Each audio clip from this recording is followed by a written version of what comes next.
I lost $1.5 million in crypto, and I lost my business too that I had spent 4 years building while I was at it.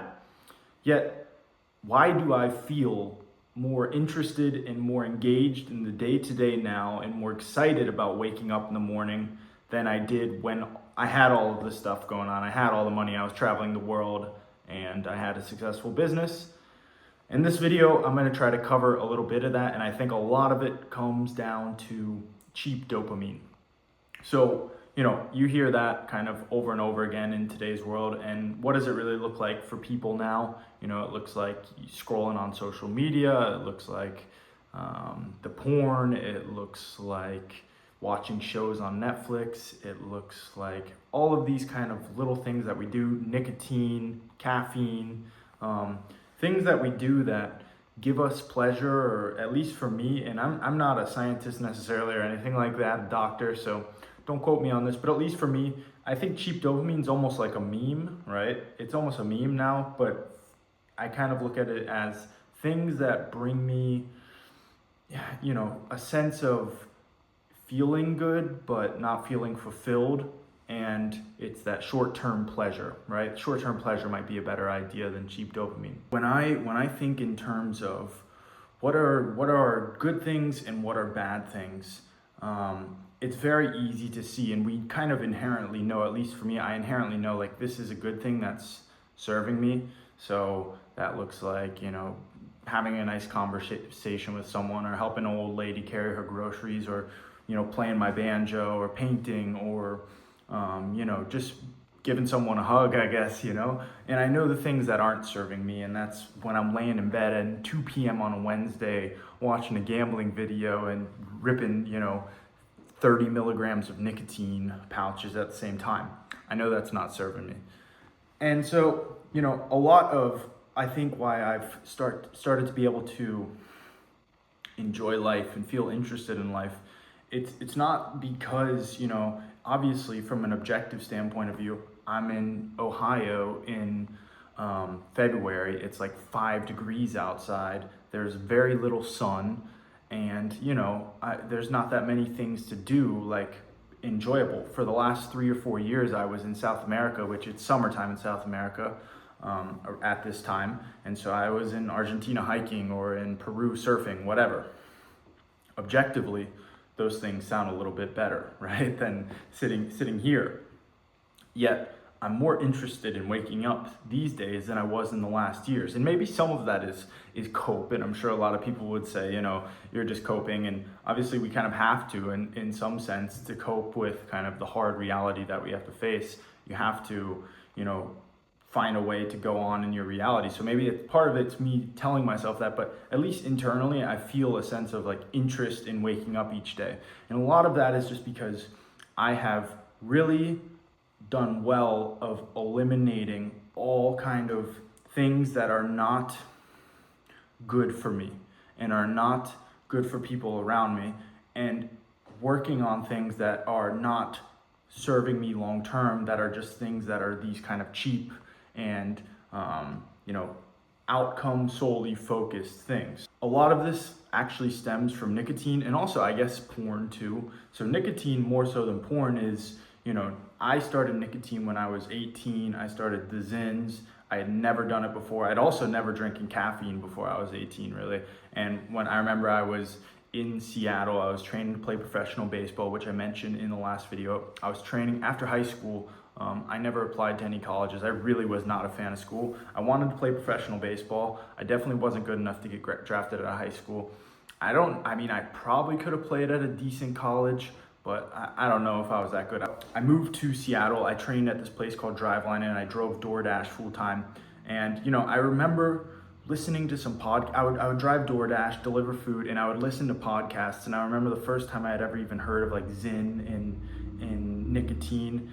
And prior to that, it was like cigarettes, nasty. But then I heard of this Zyn nicotine. It's gonna help you focus. It's gonna make you feel good. And I was like, interesting. And then also, hearing of coffee and like, it gives you so much energy and it can be really good and beneficial for you. And for me, being someone who is very, I liked the idea of like giving myself a leg up, right?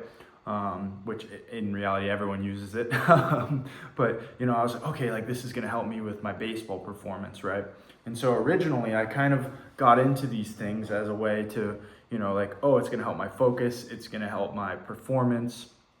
The Zen's gonna help me get through maybe the kind of like I'll be able to focus on business podcasts while I'm driving DoorDash. It's because that's what I would listen to a lot of. And so I remember I went and got my first tin of Zen. Now for the last 5 years or so, 4 years, I was completely addicted to nicotine. I mentioned in the last video I would do about 2 tins a day, and this just depends too, because sometimes it would be more. And other times it would be when I was living in Peru, they had these crazy Swedish nicotine pouches. They're like 12 to 24 milligrams per pouch. And I would do those, and I would do a tin of 24 milligrams a day when I would get my hands on it. So it just wasn't a good thing. And I remember I would lay in bed I would lay in bed, and then eventually it would be like scrolling on some dating app, and then like, watching porn, right? It took me so long to find like, hey, I have a very specific negative spiral that haunts me and that I fall into. And then when I was trying to quit nicotine, I would find myself going down this similar negative pattern. And so must have been a really long time ago now. I drew this thing, which is like negative thought, stress response, and then what do we do from that? And so for me, my negative spiral for a while looked like stress or issue, going by Zen, a tin of Zen, do a ton of that, end up laying on the couch or laying in my bed, watching Netflix or watching YouTube videos, and then ultimately porn, and then kind of like a holy crap, I feel disgusting moment. And maybe this is a little bit too deep, and I would take it too deeply, but that's at least how I would feel. I feel my soul like being like attacked. And so I just want to free from that, and I wanted to escape of these kind of cheap dopamine things that I knew none of these are serving me. And you can see so many people, they are spending a large amount of their lives scrolling on social media or watching TV shows. Sometimes you go into a cafe and you will hear people, all they talk about in their conversation when they're meeting up with a friend is a TV show or of some celebrities of what they've been doing. And there's very little kind of interesting, or a lot of politics too, I guess. Very little interesting kind of like, hey, I've been working on this, or, experiences or hobbies, things like that. So that is not where I wanted to lead my life to. And I didn't want to continue to being a consumer, just a consumer who has nothing that interesting about me. I felt like I'm not an interesting person anymore. I mean, I do some interesting things just because I have the money to go around and do these experiences, but outside of that, I'm not an actual interesting person. I'm just acting like an interesting person occasionally. And I think a lot of people struggle with this, where they just have these things that they kind of resort to, whether it's just laying on their bed and watching a show, and they don't necessarily like it by any means, but they just kind of fill their time with it because they don't know what else to do, or they don't feel like kind of going out and finding a new hobby. And so in order to quit, I had to do a lot of things. If people are interested in like the quitting of nicotine, that's definitely been quite the journey for myself. But a lot of it had to come from an internal decision and constant reminder to myself that I'm not quitting. I'm quitting because I want to be a better person. I want to be a more interesting person, and I don't want to live my whole life at the need of something that is outside of myself, at the need of a substance in order to get my work done or feel like motivated to get out of bed or motivated to do things. So that's why I quit myself, and I tried to rid myself of this cheap dopamine because I wanted to be an interesting person, and I wanted to start creating again. And so that's what I'm doing here, is creating and actively trying to put things out there. And in the tweet, I said, I can believe in Satan now more than ever. And it's because I could see the darkness over myself, and especially with nicotine. As I started to lose the addiction of nicotine, I could feel myself feeling lighter again. I felt more energy. I felt better and more interested in the small things of life, right? And that's a lot of the other kind of cheap dopamine addictions that people have and things that people do. You stop losing interest in these small things of life, which are actually, what should bring you the most joy. It's waking up and, going outside and seeing the sun in the morning. That's an exciting thing, or smelling flowers, right? It's these small things are meant to be, they're important. And once you stop losing sight of it, then everything just becomes kind of like, when's my next hit of dopamine? When's my next, time I get to lay down and watch the show? And that's no way to live your life. So I could feel Satan leaving me, like the light coming back to my body. And then when I would get these urges to, go buy nicotine, it feels like a temptation, right? And there's this, in the Bible, it's the temptation of Jesus, 40 days in the desert or something like that, where he's being tempted with water and all these different things. And obviously in my case, it's way less than that, but I could feel the temptations of these things that I know are not good for me. And there are these urges, and right, some people might say it's just brain chemicals, and that's fine too. And that makes sense, right? But at least for me, I felt like almost it was very like a signal, right? Very signified into me that this is actively me trying to be pulled down into the depths of a person that I don't want to be anymore. And so it helped me to imagine that these things that I don't want to be part of my life anymore were Satan, and I'm kind of like a warrior against that, fighting these urges, and that I'm fighting a good fight, because I know what I do want to be. I have a vision of what I do want to be, and you probably have a vision of what you do want to be too, and what's higher, what's good, right? And I say that in the tweet. What's good is God, and what's bad is Satan. What's evil is Satan.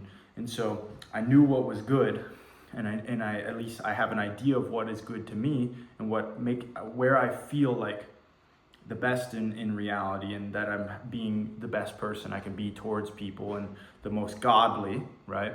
And I could feel what was bad, and fighting against what was bad and fighting for what was good is what you do, is what I wanted to do. So the last thing I wanted to bring up was this picture in this painting of, it's a man playing chess against Satan.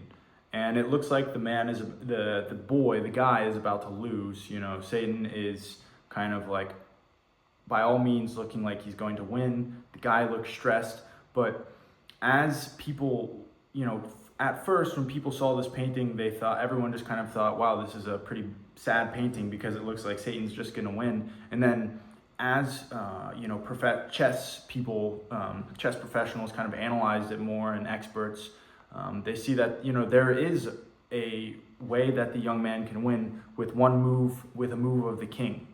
And so it switches from being kind of like a hopeless, terrible painting and sad painting to a one clever and faithful move can change everything. And it's kind of supposed to be a metaphor for life, right? Where with life struggles and all these kind of bad things that happen to us, and struggles that we deal with, even when things kind of feel hopeless and look terrible, there's always a path out, and you can make a move and change yourself, and redemption is always possible. And until you die, right?